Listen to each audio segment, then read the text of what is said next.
DD किसान, बदलते भारत की शान।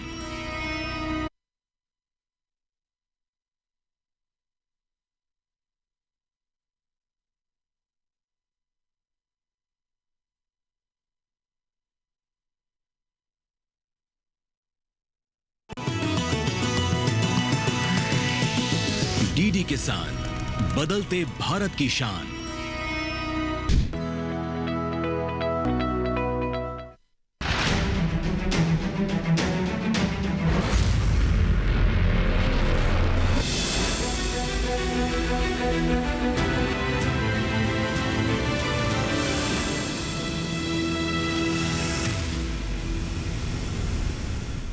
नमस्कार, आप देख रहे हैं दूरदर्शन किसान चैनल। हमारे लाइव फोन इन कार्यक्रम हेलो किसान में मैं आदिति शर्मा आप सभी का स्वागत करती हूं।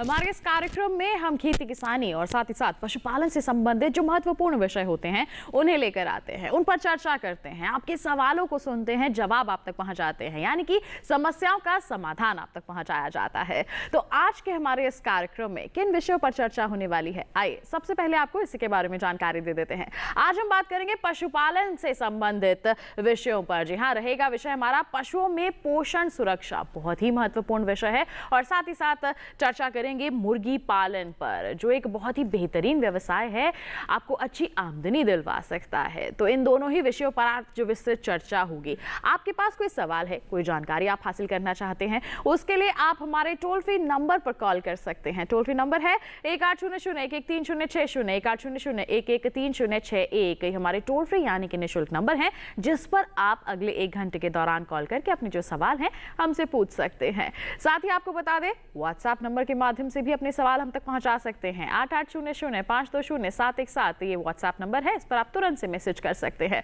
साथ ही ईमेल भी की जा सकती है। hellokisan2015@gmail.com हमारी ईमेल आईडी है, जिस पर आप कार्यक्रम के दौरान मेल करेंगे और हम उससे कार्यक्रम में जरूर शामिल करेंगे। तो जैसे ही आपके सवाल हम तक पहुंचेंगे, हम उन्हें सुनेंगे और उनके जवाब स्टूडियो में मौजूद हमारे विशेषज्ञ आप तक जरूर पहुंचाएंगे। तो फिर आइए परिचय करवा देते हैं। डॉक्टर रोहित गुप्ता जी हमारे साथ यहाँ पर उपस्थित हैं, जो वरिष्ठ वैज्ञानिक हैं केंद्रीय भैंस अनुसंधान संस्थान हिसार हरियाणा में।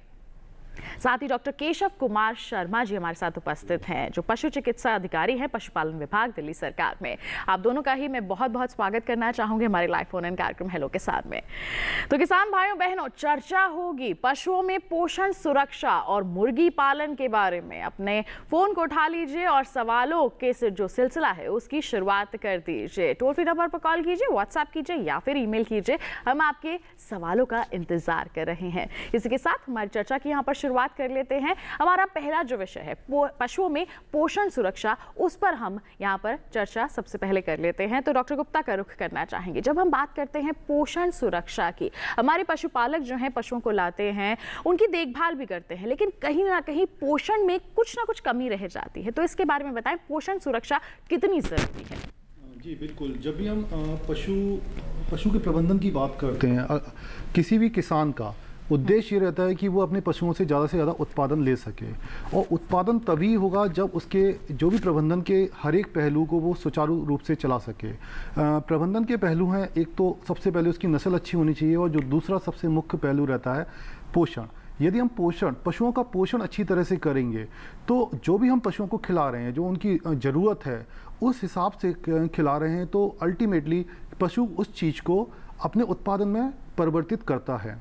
पशुओं की भी अलग अलग ज़रूरतें रहती हैं। उनकी अवस्था क्या है, उनका उत्पादन की मात्रा क्या है, दर क्या है, उस हिसाब से हमें पशुओं को पोषण देना पड़ेगा। चाहे गाय हो चाहे भैंस हो, जो भी दूध दे रही है या फिर वो गर्भवती है, तो उसके अलग अलग अवस्थाओं में हमें अलग अलग तरह के पोषण को ध्यान में रखना पड़ेगा। उसकी ज़रूरत के हिसाब से हमें उसके पोषण को सुरक्षित करना पड़ेगा, जिससे वो हर एक चीज़ को वो अपने उत्पादन में परिवर्तित कर सके। बिल्कुल, तो अच्छा उत्पादन चाहिए, अच्छी दुग्ध उत्पादन क्षमता चाहिए, तो बहुत ज़रूरी है कि आप पोषण सुरक्षा को ध्यान में रखें। अच्छा पोषण देंगे तभी आपको अच्छा उत्पाद भी यहाँ पर मिलेगा। तो ऐसे में बहुत ज़रूरी हो जाता है कि इस दिशा में हम कार्य करें। जैसे हमारे विशेषज्ञ ने यहाँ पर जानकारी दी है कि आप उम्र के लिहाज उम्र के हिसाब से और साथ ही साथ अगर कोई बीमारी है, सेहत के हिसाब से भी अगर उचित प्रबंधन करते हैं पोषण का, तो निश्चित तौर पर इससे आपको लाभ मिलेगा, आपका जो पशु है वो स्वस्थ रहेगा। किस तरह का पोषण दे सकते हैं, कितनी मात्रा में दे सकते हैं, कैसे उसे संतुलित करना है, इसके बारे में जानेंगे। लेकिन उससे पहले एक विशेष रिपोर्ट है हमारी, उस पर नजर डाल लेते हैं।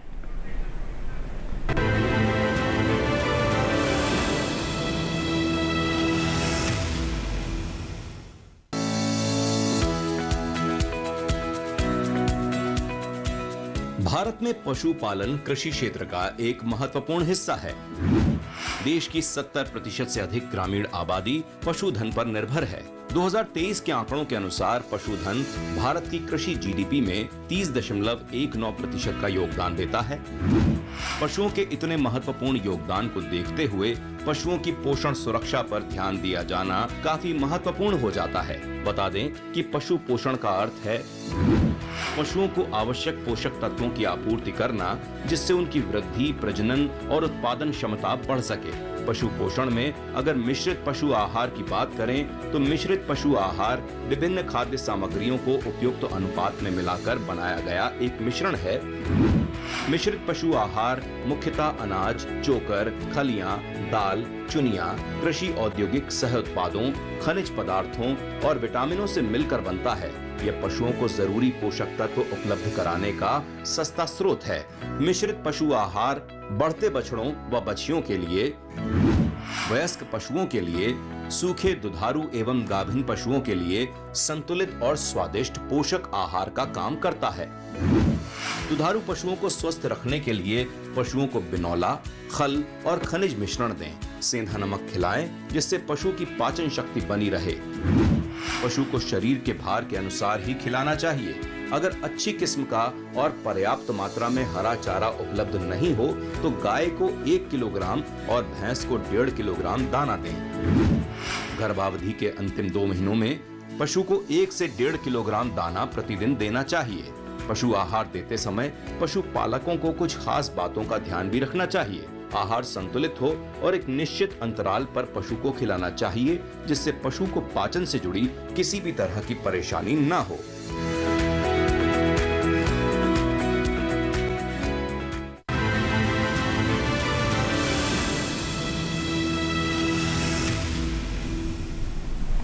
तो जाना अभी आपने पशुओं में पोषण सुरक्षा के बारे में, कितनी ज़रूरी है, किस तरह से हम इसे सुनिश्चित कर सकते हैं। इसके बारे में चर्चा को आगे जारी रखेंगे, लेकिन यहाँ पर मैं डॉक्टर शर्मा का रुख करना चाहूँगी। डॉक्टर शर्मा, आमतौर पर देखा जाता है कि खेती किसानी के साथ साथ जो हमारे किसान हैं, जो हमारे पशुपालक हैं, वो दुधारू पशुओं का पालन करते हैं और उसे ही समझते हैं कि बहुत अच्छी आमदनी हो सकती है। मुर्गी पालन अब अच्छे स्तर पर हो रहा है, लेकिन अभी भी बहुत सारे लोग जो हैं इसके लाभ को नहीं जानते, इसके फायदे को नहीं पहचानते हैं। तो उसके बारे में क्या कहेंगे? मुर्गी पालन एक फायदे का सौदा कैसे बन सकता है?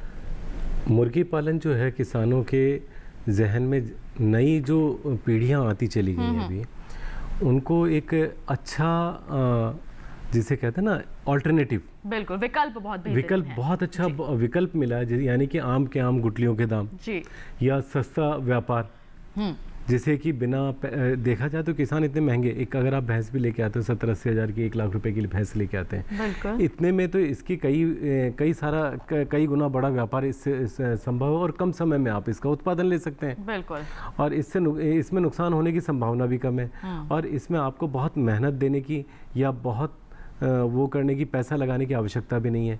तो इसमें क्या है कि जिसे कहते हैं ना कि सरलता से, सहजता से, सस्ते में जो अच्छा व्यापार किया जा सकता है, जिसका उत्पादन बहुत अच्छी क्वांटिटी में बहुत कम समय में लिया जा सकता है, वो है ये व्यापार, वो व्यवसाय है ये एक तरीके अप्रत्यक्ष। कम लागत, कम श्रम, कम समय और कम नुकसान के बावजूद हम यहाँ पर बहुत अच्छा मुनाफा अर्जित कर सकते हैं। तो ये व्यवसाय जो है हम इसी नज़रिए से इसको समझ सकते हैं कि ज़्यादा समय नहीं लगेगा, ज़्यादा श्रम नहीं लगेगा, ज़्यादा लागत भी नहीं लगेगी और नुकसान भी बहुत कम होता है इसमें। तो ऐसे में जैसे हमारे विशेषज्ञ ने कहा कि आम के आम गुठलियों के दाम बहुत ही बेहतरीन आपके लिए विकल्प है ये। तो किस तरह से आप इसकी शुरुआत कर सकते हैं, कैसे आप प्रशिक्षण ले सकते हैं, कैसे इसे फायदे का सौदा बना सकते हैं, इसके बारे में हमारे विशेषज्ञ से जानेंगे। लेकिन उससे पहले एक रिपोर्ट है हमारी, उस पर नजर डाल लेते हैं।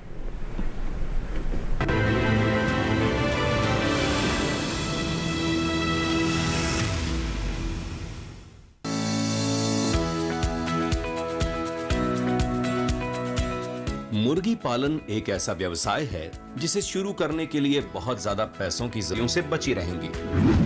मुर्गियों के रहने के स्थान को साफ सुथरा रखें। इसके अलावा मुर्गियों और चूजों को सूखी जमीन में रखें। गीली जगह पर उनके बीमार होने का खतरा बढ़ जाता है। मुर्गियों को पीने के लिए साफ पानी दें और खाना पर्याप्त मात्रा में रखें। मुर्गियों को खाने में पर्याप्त मात्रा में प्रोटीन और कैल्शियम दें। जिस बर्तन में मुर्गियों को भोजन दें उसे हर 2 दिन के अंतराल में साफ करें। रात के समय बल्ब जलाकर रखें जिससे चूजे और मुर्गियां ज्यादा से ज्यादा समय खाने में लगाएं। इससे चूजों को जल्दी बड़ा होने में भी मदद मिलेगी।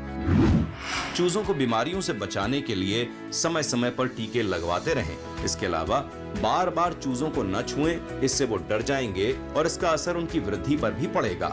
कुल मिलाकर आपकी मेहनत और लगन पर सब कुछ निर्भर है, क्योंकि मुर्गियों में संक्रमण का खतरा बहुत ज्यादा होता है। इसलिए आप जितनी मेहनत और अच्छे तरीके से मुर्गियों की देखभाल करेंगे, मुर्गी पालन व्यवसाय से उतना ही अधिक लाभ कमा पाएंगे।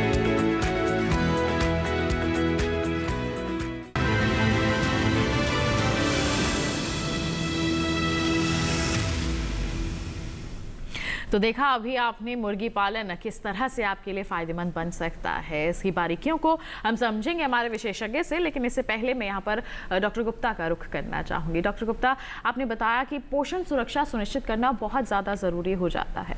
अगर हम यहाँ पर गाय की बात करते हैं तो गाय के लिए जैसे अभी बरसात का मौसम चल रहा है, किस तरह से प्रबंधन करें आहार का जिससे किसी भी तरह की बीमारी ना लगे, किसी तरह की कोई परेशानी ना हो? जी बिल्कुल। जो आहार प्रबंधन है, बेसिकली जो हम बात करें गाय की बात करें तो आहार प्रबंधन जब भी हम कर रहे हैं तो एक तो गाय की हमें अवस्था देखनी पड़ेगी, किस अवस्था में हमारी गाय है, और उसका उत्पादन देखना पड़ेगा कि किस लेवल का उसका उत्पादन है, क्योंकि गाय का उत्पादन 5 लीटर से लेके 30-40 लीटर भी गाय दूध देती हैं। तो दोनों तरह की जो गाय हैं उनका जो भी ज़रूरत है जो आहार की है वो अलग से है। 5 लीटर वाली जो दूध दे रही है उसकी अलग होगी और जो 40 लीटर दे रही है उसकी अलग होगी जी। तो आहार जब प्रबंधन की हम लोग बात करते हैं तो हमें ये सुनिश्चित करना चाहिए कि हमारा जो भी पशु है, चाहे गाय हो भैंस हो, एक संतुलित आहार मिले। संतुलित आहार का मतलब होता है कि जब भी कोई भी हम पशु को कोई भी आहार दे रहे हैं, खुराक दे रहे हैं, उसमें 6 तरीके के तत्व मौजूद रहते हैं, 6 अवयव होते हैं। Protein, carbohydrate, fat, minerals, vitamin और सबसे अहम जो अवयव है वो पानी जी। हम पानी को छोड़ देते हैं, ठीक है। जब भी तो हमें इन 6 जो भी अवयव हैं जो पूरी खुराक तैयार करता है, दिन का एक राशन बनाता है, इसको एक संतुलित मात्रा में हमें देना पड़ेगा। और संतुलन का मतलब यही है कि पशु की अवस्था और पशु का उत्पादन कितना ये निर्भर करता है कि हम कौन सी उसको खुराक दें। जैसे एक मोटा मोटा हिसाब रहता है कि यदि एक जो गाय है 10 लीटर दूध दे रही है तो हर एक 2.5 लीटर दूध के पीछे हमें 1 किलो उसको मोटा दाना देना पड़ता है, जो सूखा दाना होता है। और जो भी जैसे यदि 10 लीटर दूध दे रही है तो उसको 4 किलो हमें दाना देना पड़ेगा। और यदि भैंस है तो वो 10 किलो दूध दे रही है तो उसके लिए हमें 5 किलो उसको दाना देना पड़ेगा। तो ये दाने की बात होगी। इसके साथ ही यदि हम पूरा इसकी खुराक को बैलेंस करें तो उनको 3 तरीके के जो भी आहार है वो चाहिए होता है, जिसमें एक अहम हो गया हरा चारा, दूसरा हो गया सूखा चारा और तीसरा हो गया दाना जी। तो इन तीनों को हमें एक बैलेंस फॉर्म में हमें देना पड़ेगा, मात्रा में मिश्रित करके देना है, जिससे आपूर्ति जो है वो हर तत्व की हो सके हमारे जो पशु है। बिल्कुल, किस तरह से और ध्यान रखने की जरूरत है इसके बारे में आपसे जानेंगे, लेकिन एक कॉलर हमारे साथ यहाँ पर जुड़ गए हैं, उनका सवाल शामिल कर लेती हूँ। बिहार से हमारे साथ प्रदीप जी फोन लाइन पर जुड़ गए हैं। हेलो जी, मैं प्रदीप कुमार सिंह जी, नमस्कार, स्वागत आपका कार्यक्रम में। पूछिए अपना सवाल। मेरा सवाल है कि मेरी गाय जो है 10 किलो दूध देती है जी, और मैं उसको कितना सूखा चारा और कितना हरा चारा और कितना दाना दें ताकि उसका शरीर सही रहे। बिल्कुल। दूसरा सवाल मेरा है कि खनिज मिश्रण क्या होता है? खनिज मिश्रण क्या होता है? बिल्कुल, बहुत ही अच्छा सवाल आपने यहाँ पर किए हैं। 10 लीटर दूध देती है तो संतुलित मात्रा कितनी होनी चाहिए, और खनिज मिश्रण के बारे में भी आप जानकारी दें। जी बिल्कुल, जो आपकी जो गाय है वो 10 लीटर दूध दे रही है। अभी मैंने पहले बताया कि जो 10 लीटर दूध देने वाली गाय है उसमें आपको हिसाब ये रखता है कि 2.5 लीटर दूध के पीछे हमें 1 किलो दाना देना है, 1 किलो संतुलित दाना। ऐसा नहीं है कि आपके घर में कुछ भी हो और आप उसका दलिया बना के दे दें। संतुलित दाने का मतलब होता है कि जिसमें हमें प्रोटीन, कार्बोहाइड्रेट, फैट, मिनरल और जो पशुओं की ज़रूरत है उसके हिसाब से हम उसको पूर्ण रूप से दे सकें। इसके लिए आपको यदि दाना बनाना है तो दाना बनाने के लिए आप 30 किलो के करीब आप अनाज वाला हिस्सा ले सकते हैं, 30 किलो के करीब आप खल वाला हिस्सा ले सकते हैं, तो और लगभग 35 से 37 किलो के करीब आप जो भी चौकर रहती है या फिर एक चावल की जो पॉलिश आती है तो वो डाल सकते हैं। इसके तो ये आपका लगभग 97 किलो, यदि हम 1 क्विंटल खुराक बनाते हैं तो 97 किलो आपका इससे पूर्ण हो जाएगा कि आपने 30 किलो अनाज लिया है, 30 किलो आपने खल ली हुई है और लगभग 37 किलो के करीब आपने जो चोकर और पॉलिश का मिश्रण लिया हुआ है। बचे 3 किलो, और 3 किलो में आपको 2 किलो के करीब खनिज मिश्रण मिलाना है और 1 किलो के करीब आपको नमक डालना है। तो इस तरह से आपकी एक जो संतुलित खुराक हम बोलते हैं कि संतुलित एक दाना बन गया है जो क्विंटल का हो गया है, जिसमें आपको कार्बोहाइड्रेट, प्रोटीन, फैट, मिनरल्स और विटामिन की आपूर्ति इससे आप पशु के लिए कर सकते हैं। और यही जो दाना है वही आपको दाना 2.5 किलो दूध के पीछे 1 किलो देना है। जैसे आपकी गाय 10 लीटर दूध दे रही है, 10 किलो दूध दे रही है, तो आपको मोटा मोटा आपको 4 किलो दाना उसको ये खिलाना पड़ेगा। बिल्कुल। तो जैसे इन्होंने खनिज मिश्रण के बारे में भी जानकारी लेना चाहा है। जी, जो खनिज मिश्रण है वो बहुत एक अहम अवयव हो जाता है। खनिज का मतलब होता है जो भी छोटे तत्व, बड़े तत्व रहते हैं, जैसे calcium, phosphorus, sodium, potassium, iodine, बहुत तरीके के खनिज तत्व होते हैं। इनका मिश्रण पशुओं को हमें रेगुलर तौर पे हमें खिलाना पड़ेगा, जिससे क्या होता है, एक मोटा मोटा हिसाब है कि यदि हम खनिज मिश्रण का उपयोग पशु के लिए 365 दिन कर रहे हैं और हर एक पशु को दे रहे हैं, तो उसकी लगभग 50% से ज़्यादा बीमारियां या उसके अंदर कुछ भी कमी आती है वह नहीं आएंगी, और 50% से ज़्यादा बीमारियों का समाधान केवल खनिज मिश्रण से आप कर सकते हैं। तो खनिज मिश्रण भी बहुत तरीके के होते हैं, एरिया स्पेसिफिक, मतलब आपका जो भी एरिया है उसके हिसाब से भी खनिज मिश्रण बनता है कि आप जहाँ भी बिहार के हैं तो बिहार की मिट्टी अलग है, उस मिट्टी में फसलों का उत्पादन अलग तरीके से होता है। वही फसल हमारी जो भी हरा चारा उगा रहे हैं वो हमारे पशु खाते हैं, तो इसलिए उनकी मिट्टी में खनिज तत्व अलग रहते हैं और वही मिट्टी से खनिज तत्व पशुओं में पहुंचते हैं। तो इसी के हिसाब से हर एरिया का अपना अपना खनिज मिश्रण बनता है, तो आप उसका उपयोग कर सकते हैं। एक पशु के लिए, एक जो आपका वयस्क पशु है उसके लिए आप लगभग 70 से 80 ग्राम खनिज मिश्रण का उपयोग डेली कीजिए, और छोटा बच्चा है, बछड़ा है, बच्ची है, तो उसके लिए लगभग आप 30 ग्राम खनिज मिश्रण का उपयोग डेली कर सकते हैं, तो आपकी काफ़ी समस्याओं का समाधान हो जाएगा। बिल्कुल। तो अब प्रदीप जी, आपके दोनों ही सवालों का जवाब हमारे विशेषज्ञ ने आप तक पहुंचा दिया है। इसी के साथ बढ़ते हैं आगे। विपिन जी हमारे साथ जुड़ गए हैं सागर मध्य प्रदेश से, जान लेते हैं क्या उनका सवाल है। हेलो हेलो जी नमस्कार मैम। नमस्कार, स्वागत आपका कार्यक्रम में, पूछिए अपना सवाल। जी मैं ये जानना चाह रहा था, हमारी भैंस है कटिया 4 साल की और हीट पे नहीं आ रही है, तो इसके लिए कैसा पोषण आहार होना चाहिए, और विशेष कुछ उपाय अगर बता सके तो अगले महीने 2 महीने में वो हीट पे आ जाए, इसके लिए कुछ टिप्स देना चाहें तो बताएं। बिल्कुल विपिन जी, हो चुकी है। बिल्कुल, तो 4 वर्ष की हो चुकी है, हीट में नहीं आ रही है, क्या कर सकते हैं, क्या उपाय किए जा सकते हैं, सभी आपके सवालों के जवाब आप तक पहुंचाएंगे, लेकिन उसके लिए आपको करना होगा थोड़ा सा इंतजार। हम यहाँ पर रुक रहे हैं एक छोटे से ब्रेक के लिए, आप कहीं मत जाइए, देखते रहिए हमारा लाइव फोन इन कार्यक्रम हेलो किसानों, बने रहिए दूरदर्शन किसान पर।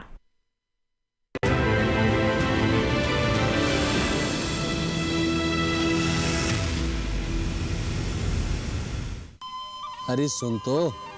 मुझे क्या सुनाना चाहते हो? जो सुनाओ मेरी सौतन को। किसको? अरे वही तुम्हारा मोबाइल फोन जिससे सुबह शाम दिन रात चिपके रहते थे और कहते थे किसान कॉल सेंटर से बातें हो रही हैं। अच्छा ये बात है। हाँ क्यों, क्या हुआ? अब बात नहीं होती क्या? अब तो झट से बात हो जाती है। ऐसा क्या? हाँ, अब तो ज्यादा लाइनें और खास तकनीक के कारण खेती के माहिरों से तुरंत बात हो जाती है, और अगर कभी लाइन व्यस्त हो तो अपनी समस्या फोन पर रिकॉर्ड करा दो, वहाँ से फोन आ जाता है और समस्या की हल का मैसेज भी आ जाता है। ये देखो आ गया। अरे वाह, इसका मतलब इंतजार की घड़ी अब खत्म। हाँ। तभी मैं सोचूं कि आजकल मुझ पर इतना प्यार क्यों आ रहा है। कृषि संबंधी समस्याओं का अपनी भाषा में तुरंत हल पाने के लिए पूरे भारत में किसी भी फोन से हेल्पलाइन नंबर पर संपर्क करें। किसानों का दोस्त किसान कॉल सेंटर।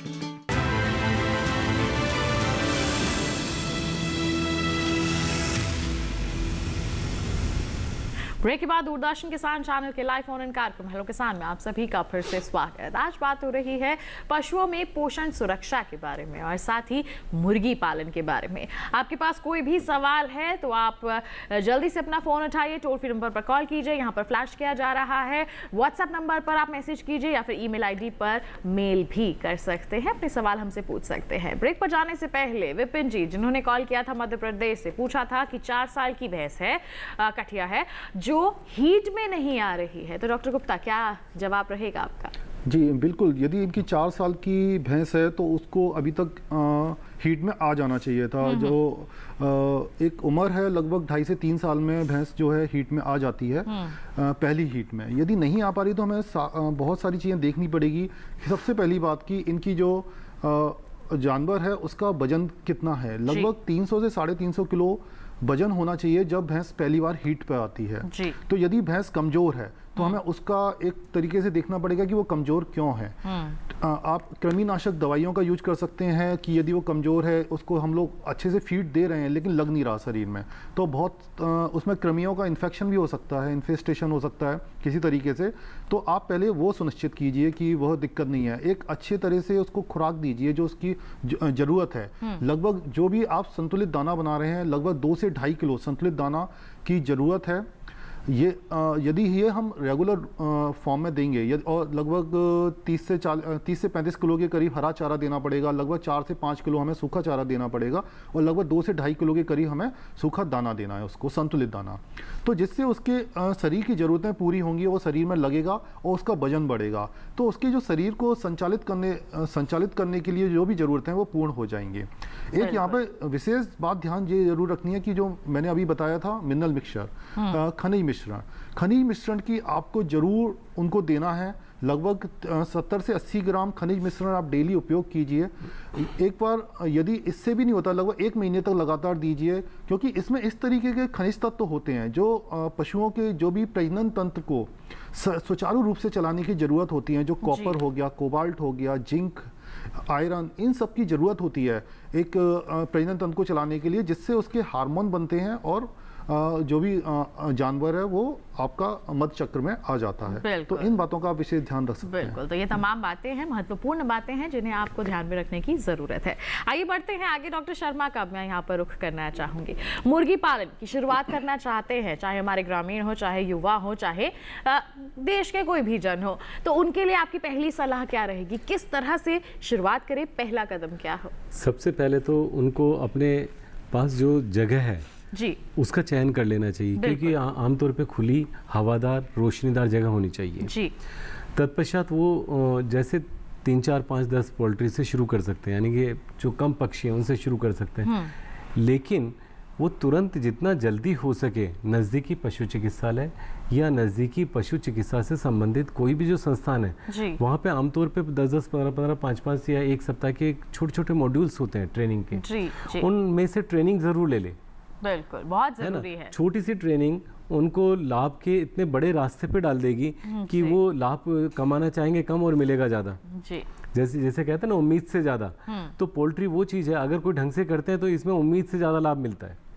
तो बेहतर है कि शुरुआत करने से पहले छोटी सी ट्रेनिंग ले लें या किसी भी पशु चिकित्सक के पास जाकर वो एक थोड़ा सा जिसे कहते हैं ना कि ट्रेनिंग नुमा ज्ञान ले लें उनसे। बिल्कुल, बारीकी को समझ लें, उसकी बारीकियों को समझ लें, उसके पूरी जानकारियों को, उससे संबंधित कि उसके उत्पाद को कहाँ पे वो सर्व करेंगे, कैसे वो वैक्सीनेशन करवाएं, कैसे वो डिवॉर्मिंग करवाएं, कैसे वो भोजन का उनका प्रबंधन करें, कैसे उनके वेस्ट का जो डिस्पोजल होगा वो किया जाए, कैसे हाइजीन रखी जाए, कैसे क्लीनलीनेस रखी जाए, है ना। और इसको कम संख्या से 5 से 10 से 15 से 25 से भी शुरू किया जा सकता है। और यही नहीं कि हमेशा बहुत बड़े स्तर पे शुरू किया जाए, पहले छोटे मॉड्यूल में शुरुआत कर सकते हैं। जब छोटा मॉड्यूल आपको लगता है कि बहुत सक्सेस हो गया मेरा, तो उसी हिसाब से फिर बड़ा मॉड्यूल भी शुरू किया जा सकता है, जिससे कि किसी प्रकार का नुकसान होने की संभावना नहीं रह जाती। यद्यपि इसमें नुकसान जो होता है वो सबसे कम नुकसान होता है, कभी अगर किसी वजह से नुकसान होने भी लगा तो। जी। अभी मैं एक किसी गांव में गया था, वहाँ उन्होंने कहा कि जी डॉक्टर साहब कोई ऐसा व्यापार बताओ या ऐसा व्यवसाय बताओ, हमारे तो बच्चों की शादी भी नहीं हो रही है बेरोजगार होने के नाते। तो मैंने उनको कहा कि आप क्यों ना इस तरीके से पोल्ट्री को शुरू कर लिया जाए।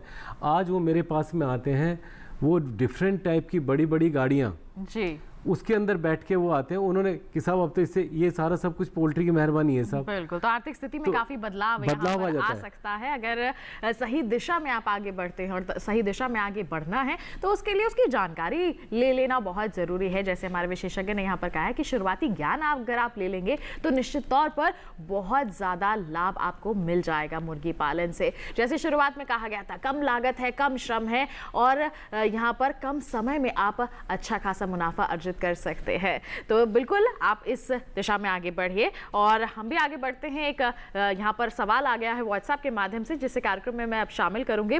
मध्य प्रदेश के उज्जैन से भंवर सिंह राजपूत जी ने ये सवाल भेजा है और इन्होंने पूछा है कि मुर्गी पालन में गवर्नमेंट की तरफ से सब्सिडी या लोन कुछ मिल सकता है? अगर हम ये करना चाहते हैं तो कौन कौन सी किस्म की मुर्गी अच्छी रहती है?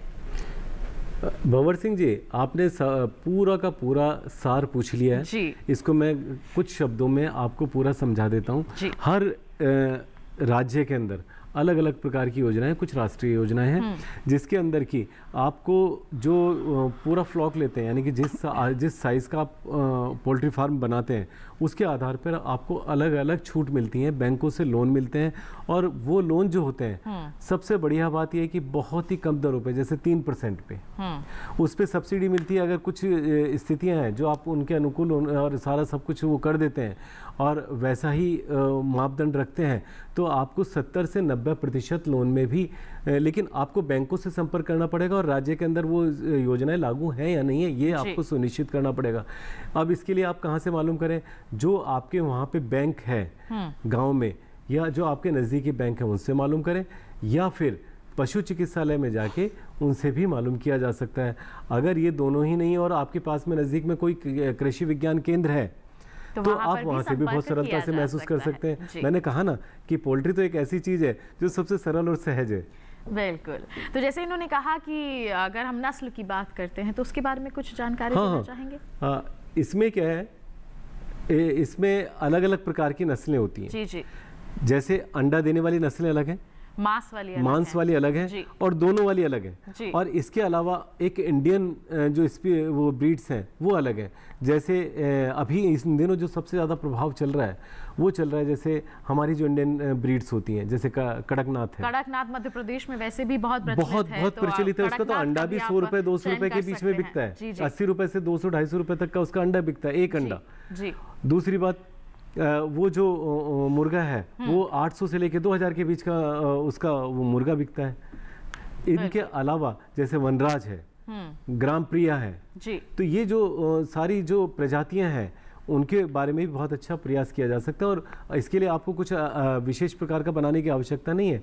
अगर आप ग्रामीण क्षेत्र के रहने वाले हैं तो आपको अपने थोड़ी सी 4 दीवारी ऊंचे तक करवानी है, हवादार स्थान बनाए रखना है, शेड बना देना है, सिंपल सा जो आप पहले घास फूस का बना ले, बाद में उसको प्रॉपर वे में बना ले। जैसे जैसे आमदनी हो उसी की आमदनी से बनाइए ना, आप अपनी आमदनी क्यों अलग से पैसा लगाते हैं? जैसे जैसे आमदनी बढ़ती जाएगी, मुनाफा बढ़ता जाएगा, आपको भी आनंद आएगा, उन्हें अपडेट कर सकते और हैं। उत्साह भी मिलेगा आपको। बिल्कुल। एक कॉलर हमारे साथ यहाँ पर जुड़ गए हैं, विकास प्रजापति जी आजमगढ़ से, इन्होंने कॉल किया है। आइए जान लेते हैं इनका क्या सवाल है। हेलो हेलो हेलो, नमस्कार, स्वागत आपका कार्यक्रम में, पूछिए अपना सवाल।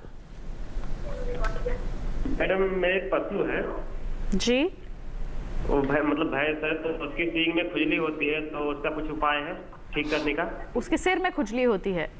मतलब उसकी सींग में खुजली होती है तो वो मतलब बार बार दीवार से उसको ठोकर मारती है, पीठ पे खुजली होती है। बिल्कुल, किस वजह से? डॉक्टर गुप्ता, क्या कुछ जानकारी देना चाहेंगे आप? जी, जो भी उसको खुजली की प्रॉब्लम हो रही है तो हो सकता है उसकी गाय है या भैंस है? भैंस है इनकी। तो जो भी खुजली की जो भी वजह हो सकती है कि हो सकता है उसकी चमड़ी में कोई दिक्कत हो, या फिर इसके भी दो तरीके हैं, या फिर तो कोई बाह्य जो परजीवी होते हैं उनका संक्रमण हो गया है, बिल्कुल ठीक है, जिससे उसके जो भी चमड़ी है उसमें इन्फेक्शन हो गया है, इस वजह से उसको इरिटेशन होता है और खुजली होती होगी। दूसरा है जो अभी खनिज तत्वों की कमी, कि बहुत तरीके के खनिज तत्व होते हैं, जैसे कॉपर ही हो गया, ठीक है, जो स्किन की जो भी ग्लॉसी स्किन है, साइन करता है स्किन, जब स्किन बहुत ज़्यादा रफ हो जाती है, चमड़ी रफ हो जाती है, तो उसकी वजह होती है कुछ खनिजों की कमी। यदि हम खनिज मिश्रण सुचारू रूप से देते हैं, कंटिन्यूस देते हैं, तो वो चीज़ों का निजात कर सकते हैं, हम लोग निजात पा सकते हैं। और यदि जो भी बाह्य कृमि हैं, जो बाह्य परजीवी हैं, यदि उनका इन्फेक्शन है तो उसके लिए भी आप उनको कृमि रहित कीजिए, उनके उस हिसाब से दवा दीजिए तो खुजली जा सकती है। तो हम कह सकते हैं कि नज़दीकी जो भी पशु चिकित्सालय वहाँ का रुख किया जा सकता है। एक बारी चिकित्सक को दिखा करके आप यहाँ पर जांच पड़ताल जरूर करवा लें, जो भी संभवतः वो यहाँ पर कारण बताएंगे उसके अनुसार आप इलाज यहाँ पर करवा सकते हैं। और क्या क्या कारण हो सकते हैं उसके बारे में हमारे विशेषज्ञ ने भी आपको जानकारी दे दी है। बिल्कुल ऐसी ही जानकारियां और आप तक पहुंचाएंगे कि जानकारियों के सिलसिले को आगे बढ़ाएंगे, लेकिन रुक रहे हैं एक छोटे से ब्रेक के लिए। कहीं मत जाइए, देखते रहिए हमारा लाइव फोन इन कार्यक्रम हेलो किसान और बने रहिए दूरदर्शन किसान पर।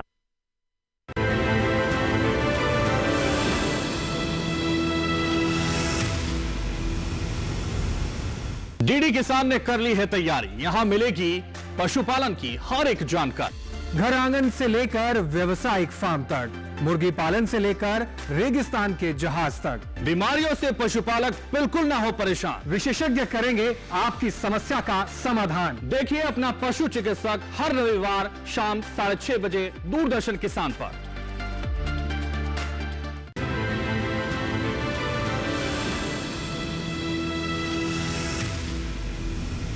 ब्रेक के बाद दूरदर्शन किसान चैनल के लाइव फोन इन कार्यक्रम हेलो किसान में आप सभी का फिर से स्वागत। बात हो रही है आज पशुओं में पोषण सुरक्षा के बारे में और साथ ही मुर्गी पालन के बारे में। आपके पास कोई सवाल है जल्दी से अपना फोन उठाइए। आप हमारे टोल फ्री नंबर पर कॉल कर सकते हैं, व्हाट्सएप नंबर पर मैसेज कर सकते हैं, ईमेल आईडी पर मेल करके अपने सवाल हमसे साझा कर सकते हैं। स्टूडियो में मौजूद हमारे विशेषज्ञ आपके सवालों के जवाब आप तक जरूर पहुंचाएंगे। इसी के साथ बढ़ते हैं आगे। डॉक्टर शर्मा का यहाँ पर रुख करना चाहूंगी। शुरुआत तो हमने कर ली मुर्गी पालन की, जानकारी हासिल कर ली, आवास हमने बना लिया, लेकिन यहाँ पर मैं आपसे भी पोषण सुरक्षा के बारे में जानना चाहूंगी। बहुत जरूरी है क्योंकि स्वास्थ्य उनका बेहतर बनाए रखना बहुत आवश्यक हो जाता है। क्या कहेंगे आप मुर्गियों में? मुर्गियों में 3 चीज मुख्य हैं जी। मुर्गियों में क्या, मुर्गी पालन में क्या, सभी पालन में वैसे तो 3 चीजें मुख्य स्तंभ हैं। सबसे पहला प्रबंधन जी, दूसरा भोजन जी, और तीसरा चिकित्सा जी। अगर ये 3 चीजें आपने बहुत अच्छे तरीके से कर ली हैं तो ये समझिएगा कि आप पूरा रण जीत गए हैं और आप धनात्मक उसमें चल रहे हैं, आपको कोई नुकसान नहीं पहुंचा सकता। प्रबंधन में जैसे कि उसको स्वच्छ, हवादार, रोशनीदार और धूपदार अगर आपने स्थान दे दिया है मुर्गियों को, तो उनके पास में 90% जो होने वाली बीमारियां हैं वो ख़त्म है। इसके बाद में आता है पोषण। पोषण में मुख्य रूप से क्या करते हैं कि देखो बेचारी मुर्गी छोटी सी होती है, उसकी आवश्यकताएं भी सीमित है ना, उत्पादन असीमित है लेकिन आवश्यकताएं बहुत सीमित हैं। वो बेचारी ये कहती है कि मुझे है ना सीमित मात्रा में प्रोटीन दे दो, सीमित मात्रा में वो दे दो, कैल्शियम वगैरह दे दो, मैं बहुत अच्छा अंडा दे दूंगी। अगर थोड़ा सा मेरे प्रोटीन वगैरह की मात्रा, फैट वगैरह की मात्रा बढ़ा दोगे तो मैं बहुत अच्छा मांस भी दे दूंगी जी। ठीक है, तो इसमें क्या है, कितनी सिंपल सी बात है कि अगर आप अच्छी क्वालिटी का प्रोटीन उसे समय के साथ में, प्रोबायोटिक्स के साथ में और थोड़ा सा विटामिन्स के साथ में अगर हम दे देते रहें और कैल्शियम वगैरह अच्छी मात्रा में दे देते हैं, तो क्या होगा कि उनका ये सुनिश्चित हो जाएगा कि अंडे अच्छे बड़ी मात्रा में और अच्छी गुणवत्ता वाले हो, अच्छी गुणवत्ता वाले जो सरलता से टूटते ना हो। ऐसा नहीं कोई ट्रांसपोर्टेशन में टूट गए आधे अंडे। एक तो वो चीज़, बड़े अंडे अच्छे वजनदार और पूर्ण प्रोटीन युक्त गुणों से भरपूर जी। अगर हम प्रोटीन की और उसमें थोड़े से फैट की मात्रा और बढ़ा दें तो उनसे मांस की मात्रा भी बहुत अच्छी प्राप्त की जा सकती है। तो ये इनका वो है कि आवश्यकता कम है लेकिन उत्पादकता बहुत ज़्यादा है और जैसे लाभ भी बहुत ज़्यादा स्वाभाविक है। तो बिल्कुल यहाँ पर बहुत ज़रूरी है कि हम उनके जो पोषण का ध्यान ज़रूर रखें और ज़्यादा कुछ ज़रूरत उनकी है नहीं, बस आपको थोड़े बहुत ही ध्यान रखने की ज़रूरत है। और समय से ना उनका वैक्सीनेशन और डिवॉर्मिंग ज़रूर करवाएं। आमतौर पे लोग क्या करते हैं कि पोषण बहुत अच्छा दे देंगे लेकिन डिवॉर्मिंग नहीं करवाएंगे। अरे साहब हमारे यहाँ तो कीड़े होते नहीं, ये आपका सोचना है ना। बिल्कुल, पेट के कीड़ों की दवा यानी कि डिवॉर्मिंग उनको समय समय पे अवश्य करवाएं। वो उत्पादक क्षमता को भी बढ़ा देता है और उनको स्वस्थ रहने की उसको समय को भी बढ़ा देता है। साथ ही साथ में वैक्सीनेशन, उनको कई ऐसी जो है जानलेवा बीमारियां उनसे भी निजात दिलवा देता है। बिल्कुल, तो अगर वैक्सीनेशन हमारे लिए जरूरी है उतनी हमारे पशुओं के लिए भी बहुत जरूरी है, तो यहाँ पर इसके लिए भी जागरूकता होनी जरूरी हो जाती है। हम बढ़ते हैं आगे। धर्मराज जी हमारे साथ फोन लाइन पर जुड़ गए हैं सवाई माधोपुर राजस्थान से। आइए जानते हैं उनका क्या सवाल है। हेलो हेलो हेलो, नमस्कार, स्वागत आपका कार्यक्रम में। पूछिए अपना सवाल। जी मेरा नाम धर्मराज है। जी अपना सवाल पूछिए। ये भैंस से भैंस है तो 5-7 दिन हो गए तो क्या है? 5-7 दिन? 5-7 दिन हो चुके हैं, क्या समस्या आ रही है?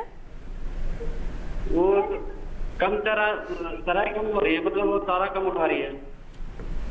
5 साल हो चुके हैं, भैंस चल नहीं पा रही है। चारा नहीं चल रही है, वो चारा नहीं खा रहे हैं। 5-7 दिन हो गए हैं और वो चारा नहीं खा रहे हैं, क्या कारण हो सकता है डॉक्टर? जी चारा ना खाने के कारण एक तो ये हो सकता है कि भैंस बीमार भी हो सकती है, तो हमें उसका बीमारी के पहलू को समझना पड़ेगा कि कहीं हमारी भैंस बीमार तो नहीं है। क्योंकि सबसे पहले जब भी कोई भी जानवर बीमार पड़ेगा तो सबसे पहले वो खाना छोड़ता है जी। ठीक है, उसकी खाना खाने की इच्छा नहीं होगी क्योंकि उसके शरीर में बहुत सारी चीज़ें परिवर्तित हो रही हैं जिससे उसका खाने खाने का मन नहीं कर रहा है। ठीक है, पेट में कुछ समस्या हो सकती है जिससे वो और खाना नहीं खाना चाह रही है, हरा चारा नहीं खाना चाह रही है। क्योंकि पशु जब तक बीमार नहीं होगा तब तक वो पशु खाना नहीं छोड़ेगा। तो हमें ये सुनिश्चित करना पड़ेगा कि आप उसका एक तरह से पूरी तरीके से देखें उसके और कौन कौन से लक्षण आपको प्रतीत हो रहे हैं कि वो जो भी हरा चारा क्यों नहीं खा रही है। तो आप एक अपने नज़दीकी चिकित्सक की सलाह भी ले सकते हैं कि क्या वजह हो सकती है चारा ना खाने की। बिल्कुल, तो यहाँ पर एक जांच करवानी बहुत ज़रूरी है जिसके वजह से पता चल सके कि कोई बीमारी तो नहीं है जिसकी वजह से चारा नहीं खा रही है आपकी भैंस। तो ऐसे में बहुत ज़रूरी है कि आप ये सतर्कता बरतें। अब डॉक्टर गुप्ता आपसे जानना चाहेंगे, हम यहाँ पर बात कर रहे हैं कि बीमार पशु अगर नहीं खा रहा है तो किस तरह से पोषण प्रबंधन करना है। जो गाभिन है उनके लिए क्या कहना चाहेंगे आप? जी बहुत ज़्यादा ज़रूरी है, उनका तो अधिक ध्यान देने की जी। ज़रूरत होती है। जी बिल्कुल, जो भी गाभिन पशु है उसके लिए तो विशेष ध्यान रखना पड़ेगा क्योंकि उसके जो गर्भ में एक बच्चा पल रहा है और एक स्वस्थ बच्चा की जरूरत पड़ेगी कि जो भी उसका डिलीवरी हो, जब वो ब्याए तो एक स्वस्थ बच्चे का जन्म हो। तो इसके लिए उसके भी आहार प्रबंधन पर ध्यान देना पड़ेगा। जब भी वो गाभिन हुई है उससे लगभग 5-6 महीने तक तो सामान्य रूप से जब वो दूध दे रही है उस हिसाब से हम उसको जो भी पोषक तत्व दे रहे हैं तो वो दे सकते हैं। लेकिन जो आखिरी के 3 महीने होते हैं वहाँ पे पोषण सुरक्षा की बहुत ज़्यादा ज़रूरत होती है, हमें पोषण का ध्यान रखना पड़ता है। क्योंकि जब अमूमन क्या होता है कि जब पशु ड्राई हो जाता है कि वो अभी ब्याने वाली है, लगभग हम 2 महीने पहले उसको ड्राई कर देते हैं, मतलब दूध नहीं लेते हैं। जब हम पशु एक मानसिकता ये है कि जब पशु दूध नहीं दे रहा तो उसको क्यों अच्छा खिलाया जाए। ठीक है, उसको हम लोग हरा चारा डाल दिया, सूखा चारा दे दिया तो पशु का पेट भरने के लिए होगा कि, लेकिन नहीं, जो भी गर्भ में जो भी बच्चा पल रहा है उसका जो ज़्यादातर जो विकास होता है 30-70% के करीब जो विकास होता है वो अंत के 3 महीने में होता है। तो वो जो टाइम पीरियड है उसमें हमें विशेष ध्यान रखना पड़ेगा पशु के स्वास्थ्य का और पशु के आहार का। तो उस समय भी हमें जो संतुलित खुराक है, हमें लगभग 2 से 2.5 किलो संतुलित खुराक देनी पड़ेगी। उसको एक नरम चारा जो लगभग 35 से 40 किलो की मात्रा में हमें देना पड़ेगा और लगभग 3 से 4 किलो हमें तुड़ी सूखा चारा देना पड़ेगा, जिससे उसके जो भी उसकी ज़रूरत है वो पूरी ज़रूरत उसकी हो सके। क्योंकि इसी समय हमें ध्यान रखना पड़ेगा क्योंकि जो बच्चे की जो अंदर ग्रोथ हो रही है वो इसी समय सबसे ज़्यादा हो रही है। जैसे जैसे ब्याने का टाइम पास में आता जाता है तब हमें सतर्कता बरतनी पड़ेगी। एक आता है, क्या रहता है कि जब भी वो ब्याने के बाद सीधे दूध देना स्टार्ट करेगी, बच्चे का जन्म हुआ, वो उस बच्चे को पालने के लिए उसका स्वाभाविक है वो दूध देगी। तो दूध बनाने के लिए एकदम से उसको शरीर में जो भी स्टोर है, जो उसने स्टोर कर रखा है, जब हमने ड्राई किया था तो जो भी अवयव स्टोर हैं शरीर में, उन अवयवों को यूज करके वो आगे दूध बनाएगी। तो इसलिए जो पहले की अवस्था है, जो मतलब ब्याने से पहले की अवस्था में हमें पोषण और ज़्यादा देना पड़ेगा जिससे उसके अंदर रिजर्व रहे, जिसका वो बच्चा देने के बाद उपयोग कर सके दूध बनाने में। तो यहाँ पे बहुत ज़्यादा ज़रूरी है यहाँ पे अधिक देखभाल और अधिक पोषण देने की। तो किस तरह से ध्यान रखना है हमारे विशेषज्ञ ने आपको बता दिया है। बढ़ते हैं आगे, अमृतसर पंजाब से कंवलजीत जी हमारे साथ फोन लाइन पर जुड़ गए हैं। आइए जान लेते हैं क्या है उनका सवाल। हेलो नमस्कार, स्वागत आपका कार्यक्रम में, पूछिए अपना सवाल। जी मैडम, मैं ये पूछना चाहता हूँ कि जैसे सर बोल रहे हैं कि बच्चों को विटामिन कैल्शियम प्रोटीन वगैरह देना है, वो हम घर में से दें तो क्या क्या चीज में उपलब्ध हो सकता है? फिर बाजार में तो बैग मिल जाता है फीड का, अगर घर में से डालते हैं तो कौन कौन सी चीज डाल सकते हैं? जी क्या कहेंगे? जी बिल्कुल, जो मैंने बताया था आपको जी, जो carbohydrate, protein, fat, mineral, vitamin, हमें इनका बैलेंस करना है संतुलित खुराक बनाने के लिए। इनको संतुलित तरीके से हमें उपयोग करना है। तो ज़रूरी नहीं है कि आपको बाहर की जो भी रेडीमेड फीड है हमें वही खरीदना है। आप घर में भी यदि आपके पास सारे अवयव तत्व तो मौजूद हैं तो आप घर में भी फीड बना सकते हैं। मैंने जो फॉर्मूला बताया हुआ है कि आपको अनाज वाला हिस्सा लेना है, अनाज वाले हिस्से से कार्बोहाइड्रेट ज़्यादा मिलेगा, तो लगभग वो 30 से 32 किलो अनाज वाला हिस्सा लेना है। लगभग 30 किलो से 30 किलो के करीब हमें खल वाला हिस्सा लेना है। खल में आप मूंगफली की खल, बड़ेवेदी खल, सोयाबीन की खल, सरसों की खल, इनका उपयोग कर सकते हैं। इनका मिश्रण भी यूज कर सकते हैं और लगभग 30 किलो के करीब हमें खल देना है। उसके अलावा जो बचा हुआ पार्ट है लगभग हमें 35 से 37 किलो के करीब जो भी चोकर है, कनक का चोकर हो सकता है, चूरी हो सकती है, चने की चूरी होती है, चावल की पॉलिश होती है, इन सबको या फिर तो एक अवयव हो या फिर इनका मिश्रण करके लगभग 35 से 37 किलो के करीब हमें ये डालना है, जिससे उसकी प्रोटीन की रिक्वायरमेंट और फैट की रिक्वायरमेंट, फैट की जो भी लोड है उसको वो पूरी हो सकती है। उसके अलावा जो भी खनिज तत्व की ज़रूरत है, तो इसमें एक जो मिनरल मिक्सचर आता है उसमें खनिज तत्व सारे मौजूद रहते हैं पशुओं की ज़रूरत के हिसाब से। साथ में कुछ कुछ विटामिन भी रहते हैं, क्योंकि पशु को विटामिन भी चाहिए अपने शरीर को अच्छी तरह से चलाने के लिए। और साथ में जो भी नमक, एक नमक की भी मात्रा हमें चाहिए रहती है, जिसमें सोडियम और क्लोराइड रहता है नमक में, जो शरीर की जो भी उसकी फिजियोलॉजी चल रही है, जो भी उसकी क्रियाएं चल रही हैं, उनको सुचारू रूप से चल सकें। तो इस तरीके से आप, यदि आपके पास घर में सारी चीज़ें मौजूद हैं, ये तो आप एक संतुलित खुराक बना सकते हैं घर में भी। और लगभग 2.5 लीटर दूध के पीछे 1 किलो खुराक गाय में डालनी है और लगभग 2 लीटर दूध के पीछे 1 किलो खुराक हमें मज में डालनी है। तो इस तरह से आप संतुलित खुराक का उपयोग कर सकते हैं। तो कंवलजीत जी, किस तरह से आपको यहाँ पर तैयार करना है संतुलित आहार अपने पशुओं के लिए, हमारे विशेषज्ञ ने विस्तार से बता दिया है। बढ़ते हैं आगे और अब मैं डॉक्टर शर्मा का रुख करना चाहूँगी। डॉक्टर शर्मा, बरसात का मौसम चल रहा है, मुर्गी पालन अगर कर रहे हैं लोग, तो कौन सी मुख्य सावधानियाँ हैं बरत सकते हैं जो? हाँ, ये सबसे बढ़िया बात है कि हम बारिश के अंदर, क्योंकि इतनी बात हम कर रहे थे, खुली होनी चाहिए, हवादार होना चाहिए, रोशनीदार होना चाहिए, क्योंकि ये सारे बारिश के समय पे तो विपरीत परिस्थितियाँ उत्पन्न कर देती हैं। तो ऐसे में क्या करते हैं अपन कि कठिन समस्याओं का सरल उपाय हुआ करता है आमतौर पे।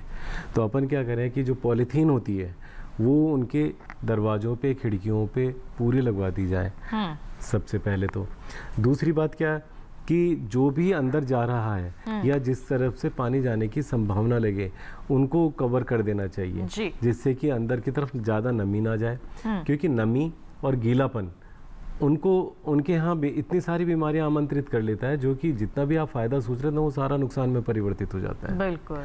तो हम क्या करेंगे कि एक तो बल्ब जला के रखेंगे, थोड़ा सा उसमें नमी का हिस्सा कम रहे, और दूसरी बात क्या है कि बीच बीच में हल्का पंखा चला के, जिससे कि वहाँ घुटन पैदा ना हो, और एग्जॉस्ट फैन टाइप का चला के रखेंगे जो अंदर की नमी को लगातार बाहर फेंकता रहे।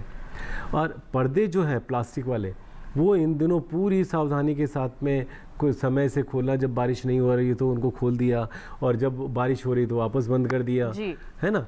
ये हमें थोड़ी सी अतिरिक्त वो मेहनत करनी पड़ेगी किसी भी नुकसान से बचाने के लिए। लेकिन ये सुरक्षा है ना, बहुत छोटी सी सुरक्षा है, हमें बहुत सावधानियां हमें बहुत लाभ दे देती हैं। बिल्कुल। तो फिर हमें किसी प्रकार का बारिश का कोई डर नहीं है, चाहे कुछ भी हो। ये कुछ सावधानियां हैं जो आपको बरतने की जरूरत है बरसात के मौसम में। बढ़ते हैं आगे, पटना बिहार से राजेंद्र जी हमारे साथ फोन लाइन पर जुड़ गए हैं, जान लेते हैं क्या सवाल है उनका। हेलो जी मैम, नमस्कार। नमस्कार, स्वागत आपका कार्यक्रम में, पूछिए अपना सवाल। हाँ, वो मेरा भैंस चारा नहीं खा रहा है। भैंस जो है वो चारा नहीं खा रही है? जी। कब से नहीं खा रही है? वो 4 महीना हो गया। 4 महीना हो चुका है और वो चारा सेवन नहीं करेंगे। तो डॉक्टर गुप्ता, कुछ सवाल आप पूछना चाहेंगे इनसे? जी बिल्कुल। यदि आपकी भैंस चारा नहीं खा रही है तो जो मैंने पहले भी बताया था कि एक तो उसकी बीमारी का परीक्षण कर लीजिए, चिकित्सक की सलाह लीजिए, और दूसरा है आप एक चारा भी बदलने का प्रयास कीजिए कि आप उसका कौन सा चारा डाल रहे थे। हो सकता है चारा बहुत ज़्यादा सूखा हो जाता है, इसमें एक चारे में भी एक नमी की मात्रा होती है। नमी की मात्रा सुनिश्चित करनी चाहिए, लगभग 70 से 80% नमी उसमें होनी चाहिए, जिससे पशु उसको अच्छी तरह से हजम कर सके, पाचन कर सके। यदि हम बिल्कुल सूखा चारा, एक ओवर मैच्योर्ड हो गया है चारा, तो यदि आप पशु को उसको देंगे तो पशु नहीं खाएगा, क्योंकि वो जो हरा चारा है वो सूखा चारा बन गया है। और उसके जो भी एक पेट की उसकी एक लिमिट रहती है, कैपेसिटी होती है हर चीज़ को हजम करने की, सुचारू रूप से ग्रहण करने की। जब वो ग्रहण करेगा तभी वो उसको हजम करेगा और आगे बढ़ेगा और उसको उत्पादन में उसको कन्वर्ट करेगा। बिल्कुल। तो आप पहले यहाँ पर थोड़ा सा बदलाव भी करके देख सकते हैं चारे में। मिश्रित चारा दे सकते हैं आप, मिश्रित चारा दे सकते हैं आप। अलग अलग एक ही तरीके का चारा मत दीजिए। और एक होता है TMR, टोटल मिक्स्ड राशन होता है, जिसमें क्या रहता है, आप हरा चारा, सूखा चारा और दाना, तीनों चीज़ों को मिलाकर आप डालिए उनको। तो वो एक तो उनको स्वाद भी लगता है और वो सिलेक्टिव फीडिंग नहीं करते हैं कि आपको चुन चुन के नहीं खाते हैं, वो पूरा का पूरा खा लेते हैं। तो इससे भी फायदा होगा। यदि आपका चारा नहीं खा रही है तो आप उसको, जो भी हम लोग बोलते हैं हरे चारे का अचार बनाते हैं, जिसको हम साइलेज बोलते हैं, तो आप वो भी पा सकते हैं, डाल सकते हैं अपने पशु को, वो भी अच्छी तरह से खा लेगा और उत्पादन में मदद करेगा। बिल्कुल। तो क्या कर सकते हैं आप राजेंद्र जी, हमारे विशेषज्ञ ने आपको बता दिया है। और बता दें आपको, कार्यक्रम में वक्त हो चला है एक और छोटे से ब्रेक का। आप कहीं मत जाइए, ब्रेक के बाद हम जल्द ही हाजिर होंगे। बने रहिए दूरदर्शन किसान पर, देखते रहिए हमारा लाइव फोन इन कार्यक्रम हेलो किसान।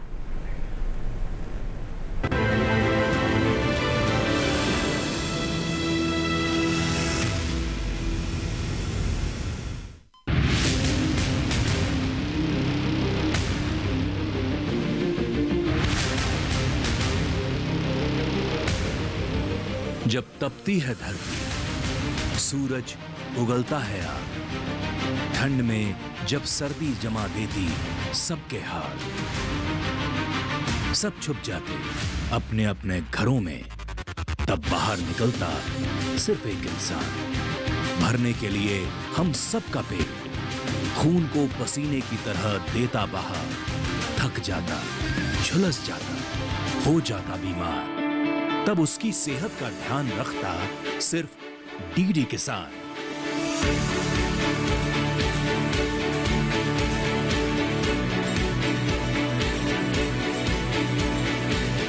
देखिए स्वस्थ किसान शनिवार शाम 6 बजे लाइव, सिर्फ दूरदर्शन किसान चैनल पर।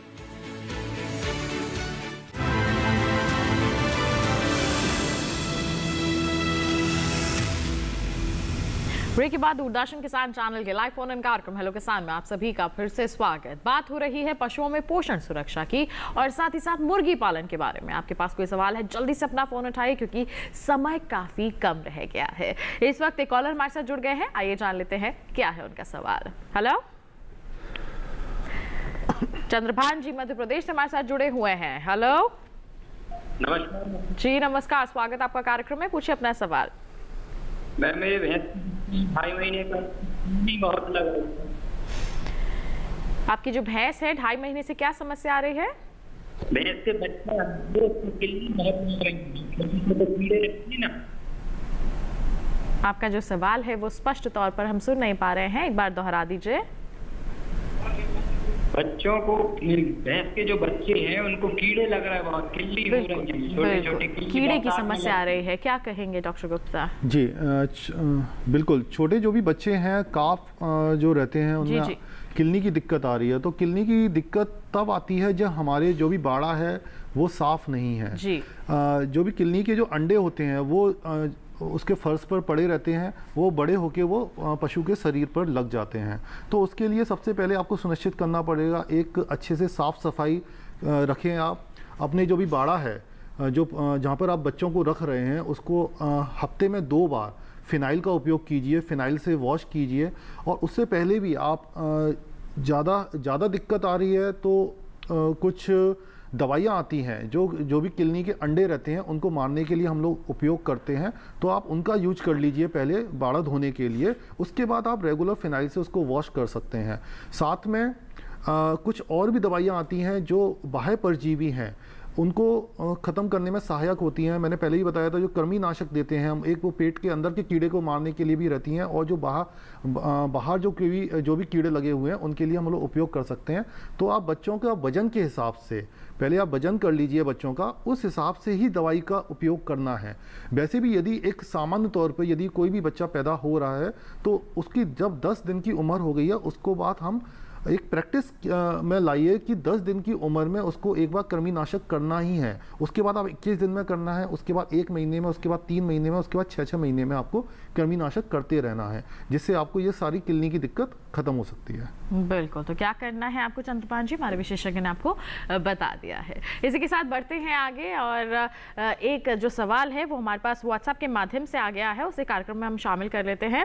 और ये भेजा है हमें खंडवा जिले मध्य प्रदेश से कंचन जी ने, और इन्होंने लिखा है कि मैं मुर्गी पालन करना चाहती हूँ, तो क्या कर सकती हो?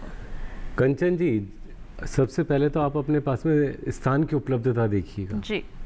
स्थान की उपलब्धता के आधार पर आप ये देख लीजिएगा, अगर आपके पास 10 बाई 10 की भी जगह है तो उसके अंदर आप लगभग 20 पक्षियों से अपना कार्यक्रम शुरू कर सकती हैं जी। उसी आधार पे आप अपना उसको मल्टीप्लाई करके एक बार देख सकते हैं कि आप कितना स्थान वो करना चाहती हैं। अगर आप 1000 लगभग के आपका प्लान है कि मैं नहीं बड़े से करना चाहती हूँ, तो लगभग 1000 से भी आप शुरू कर सकते हैं। उसके लिए आपको प्रॉपर शेड बनवाने पड़ेंगे, प्रॉपर उसका बेस, उसका जिसे कहते हैं फाउंडेशन लेनी पड़ेगी, जिससे कि नीचे नमी या किसी प्रकार का गीलापन ना रहे और ज़मीन से थोड़ा ऊंचा रहे, और उसकी ऊंचाई ऐसी रहे कि बहुत ज़्यादा ऊंची भी ना हो लेकिन हवादार, रोशनीदार और साफ़ सुथरा वो रहे। और अभी आपको मैंने बताया था कि बारिश के दिनों के लिए उसमें पॉलीथीन का पर्दा ज़रूर लगवा लें शुरुआत में ही। और साथ में जहाँ एंट्री हो वहाँ पे पैर धोकर जाने के लिए अंदर, चाहे वो कोई लेबर हो चाहे कोई भी हो, कोई प्रवेश कर रहे हैं, साफ सुथरे तरीके से उसमें प्रवेश करें। उसके लिए आपको सबसे पहले ये रहने की व्यवस्था का वो करना पड़ेगा।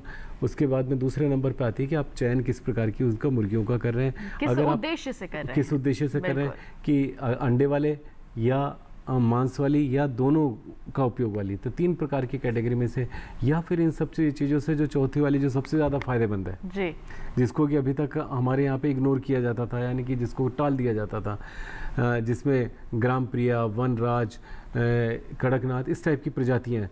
ये क्या कि बहुत महंगी भी हैं और इनके उत्पाद भी बहुत महंगे बिकते हैं, जबकि इनको फीड सामान्य ही करना पड़ता है। जी जी। इनकी सुरक्षा भी, इनका खान पान भी, इनका रखरखाव भी उतना ही है, लेकिन फायदा बहुत ज़्यादा, लेकिन फायदा बहुत ज़्यादा है, और है भी हमारी भारतीय प्रजातियाँ। सबसे बढ़िया बात है कि हमारी भारतीय प्रजातियाँ, तो इनमें बीमारियाँ भी कम होती हैं। जी बिल्कुल, तो हमारी जलवायु के लिए बिल्कुल उपयुक्त रहती हैं, तो ऐसे में आप इस तरह से शुरुआत कर सकती हैं और इसे अपने लिए लाभकारी व्यवसाय बना सकती हैं। बढ़ते हैं आगे, खंडवा जिले से ही हमारे पास एक कॉल भी आ गया है राजेंद्र जी का, आइए जान लेते हैं क्या है इनका सवाल। हेलो जी, नमस्कार। नमस्कार, स्वागत आपका कार्यक्रम में, पूछिए अपना सवाल। मेरे पास देसी गाय है जो पहली बार डिलीवरी होने वाली है जी, तो मैं चाहता हूँ उसको ऐसे कोई ट्रीटमेंट, फिक्स ट्रीटमेंट या कुछ जांचें होती है जिससे कि उसको डिलीवरी में कोई परेशानी नहीं हो, एक सवाल। और दूसरा सवाल ये है कि ऐसे मिथ्या है हमारे समाज में कि देसी गाय कम दूध देती है, ठीक है, सत्य है क्या? बिल्कुल, क्या कहेंगे दोनों ही सवालों बिल्कुल, के बारे में? यदि वो उसकी डिलीवरी होने वाली है तो उसमें आप ये विशेष ध्यान रख, कितने दिन बचे हुए हैं डिलीवरी को? उसको इनसे संपर्क जो है वो टूट गया है। ओके, यदि डिलीवरी होने वाली है तो मैंने पहले ही बताया कि उसको लगभग 2 से 2.5 किलो हमें फीड देना है, क्योंकि वो बच्चे की ग्रोथ के लिए बहुत ज़्यादा जरूरी है। साथ में आप बाईपास फैट दे सकते हैं, बाईपास फैट आपको मार्केट में मिल जाएगा, ठीक है, जिससे क्या है उसके शरीर में जो भी खुराक के अवयव हैं वो मौजूद रहेंगे, वो आगे जाके जो दूध बनाने में सहायक होंगे। साथ में डिलीवरी भी बड़ी आसानी से हो जाएगी। कभी कभी ये होता है कि डिलीवरी के बाद उस पशु की जो भी जैर है वो गिरती नहीं है, या फिर पशु का जो भी बच्चे का साइज बड़ा होता है तो वो डिस्टोकिया की भी दिक्कत हो जाती है, बच्चा फंसने लगता है डिलीवरी के समय, तो ये भी समस्या का समाधान हो सकता है। इसके साथ ही आप विटामिन ई और सेलेनियम का यूज कर सकते हैं, उपयोग कर सकते हैं। इनकी दवाइयाँ आती हैं, आप उनको पिला सकते हैं पशुओं को, लगभग 15 दिन पहले स्टार्ट कर सकते हैं, जो भी डिलीवरी से पहले। तो उसकी इससे फायदा क्या होगा, एक तो पशु की डिलीवरी बड़े आसानी से हो जाएगी, साथ में जो डिलीवरी के बाद हम लोग बोलते हैं कि पशु 30 दिन के बाद या फिर 45 दिन के बाद पहली बार हीट में आ जाए। तो कभी किसान भाइयों को बड़ी दिक्कत होती है कि उनकी गाय या भैंस हीट में नहीं आ रही है, तो ये भी समस्या का समाधान इस चीज से हो सकता है कि उसका जो भी बच्चेदानी है वो तुरंत अपनी निश्चित अवस्था में पहुंच जाएगी, और साथ में जो भी हार्मोन की साइकिल है वो दोबारा से अच्छे से स्टार्ट हो जाएगी और आपकी गाय और भैंस दोबारा से सही टाइम पे हीट पे आ जाएगी। तो आप इस चीज को ध्यान में रख सकते हैं। बिल्कुल, ये मिथ है कि देसी गाय जो है कम दूध देती है, क्या कहेंगे इसको लेकर के? जल्दी बताएं आप। एक्चुअली होता क्या है, देसी गाय ये मिथ है, बिल्कुल मिथ है कि देसी गाय कम दूध देती है। क्या होता है, हमें नस्ल की पहचान नहीं है। यदि शुद्ध नस्ल होगी देसी नस्ल की, जो हमारी जैसे साहिवाल नस्ल हो गई, गिर नस्ल हो गई है, जो भी हर एक जो भी राज्य है उनकी अपनी अपनी नस्ल है, और यदि जो शुद्धता है, नस्ल शुद्ध है, तो वो जरूर ज्यादा दूध देगी, लगभग 12-15 लीटर दूध, 20 लीटर दूध दे सकती है कि देसी गाय जो है वो कम दूध देती है। इस पर आप कतई विश्वास ना करें, बिल्कुल अच्छी नस्ल का चयन करें और अच्छे मुनाफे को आप अर्जित कर सकते हैं अगर आप कोई भी व्यवसाय कर रहे हैं। बस आपको जरूरत है सावधानियां बरतने की, उसके बारे में जानकारी होने की, जो हमारे विशेषज्ञों ने आप तक आज पहुंचाई है, और उसके लिए बहुत बहुत धन्यवाद देना चाहेंगे। आप यहाँ पर उपस्थित हुए, आपने सभी को जागरूक किया, धन्यवाद आप लोगों का।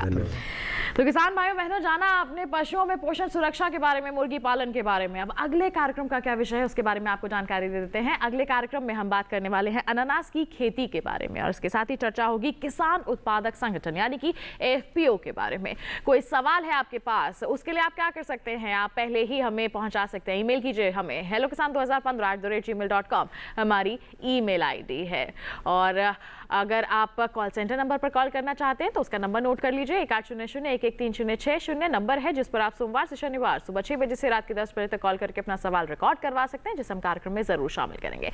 एक विशेष जानकारी और आपके लिए, टीवी स्क्रीन पर दिखाई जा रहे इस QR कोड को आप स्कैन कीजिए, आप आज का जो ये एपिसोड है दोबारा देख सकते हैं, और जो तमाम जानकारियां आज के कार्यक्रम के माध्यम से हमारे विशेषज्ञों ने आप तक पहुंचाई हैं वो आप पुनः हासिल कर सकते हैं। तो इसी वादे के साथ कि अगले अंक में हम फिर होंगे हाजिर नए विषय नए विशेषज्ञों के साथ, तब तक के लिए हमें दीजिए इजाजत, तब तक और आप बने रहिए दूरदर्शन किसान पर। नमस्कार।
ऊंटों में होने वाली एक जानलेवा बीमारी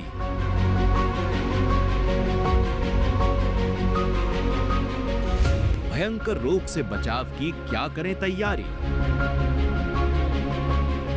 रेगिस्तान के जहाज पर परजीवी ना लगा दें रोक,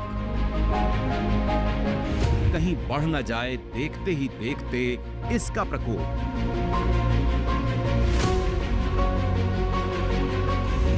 जानने के लिए देखिए ऊंटों में सर्रा रोग, ट्रिपेनोसोमियोसिस, कारण लक्षण और बचाव इस रविवार शाम 6:30 पर अपना पशु चिकित्सक लाइव सिर्फ दूरदर्शन किसान चैनल पर।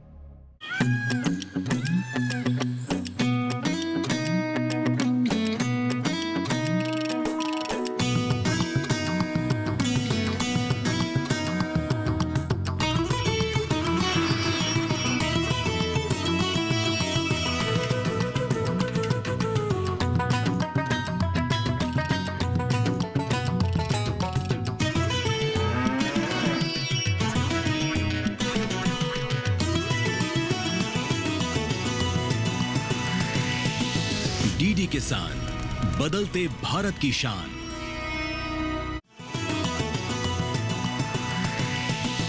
डीडी किसान, बदलते भारत की शान।